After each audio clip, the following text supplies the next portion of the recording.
আসসালামু আলাইকুম বন্ধুরা, ফিরে এলাম আজকের রেসিপিতে। আজ বানাবো হাঁড়ি কাবাব। 1 কেজি সলিড গোশকে আমি এইভাবে কেটে নিয়েছি একটু লম্বালম্বি করে।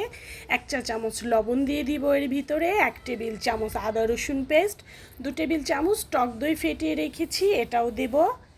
এখানে আমি 2 টেবিল চামচের মতো কাঁচা পেঁপে বেটে রেখেছি, এর মধ্যে দিয়ে দিব। এখানে আমার দারুচিনি, এলাচ, লং, তেজপাতা, জয়ফল, জয়ত্রী, গোলমরিচ, শাহি জিরা, কাবাব চিনি, শুকনো মরিচ, স্টার মশলা, এটা আমি ব্লেন্ডারে গুঁড়ো বানিয়ে এর মধ্যে দিয়ে দিব। ভালো করে মিশিয়ে নিব।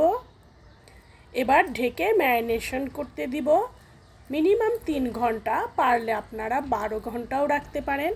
একটা কড়াইতে 1 কাপ তেল দিব, 2 টেবিল চামচ ঘি, 1 কাপ উঁচু করে পেঁয়াজ কেটে রেখেছি, এটা দিয়ে দিব। ভালো করে একটু ভেজে এখানে আমি সাদা জিরা, দারুচিনি, এলাচ, লং, শুকনো মরিচ, তেজপাতা অল্প পরিমাণে দিব। নেড়ে চেড়ে ম্যারিনেশন করা গোশটা আমি এর মধ্যে ঢেলে দিব। ভালো করে নেড়ে চেড়ে ভাজবো। এবার আমি ভাজা ধনিয়ার গুঁড়া 1 চা চামচ, 1 চা চামচ জিরার গুঁড়া, 1 চা চামচ লাল মরিচ দিয়ে দিব। ভালো করে নেড়ে চেড়ে ভাজতে থাকবো।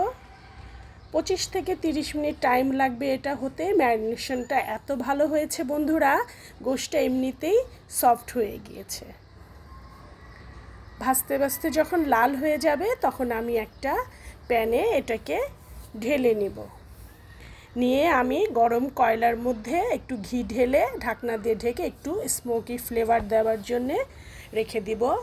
হয়ে গেল। উপর থেকে কিছু ধনেপাতা, আস্ত কাঁচা মরিচ ছিটিয়ে দিব। দেখুন ভিউয়ার্স, কত অল্প টাইমে গোশটা কি সুন্দর, শুধু ম্যারিনেশনের কারণেই সিদ্ধ হয়ে গিয়েছে। হয়ে গেল আমার মজাদার হাঁড়ি কাবাব।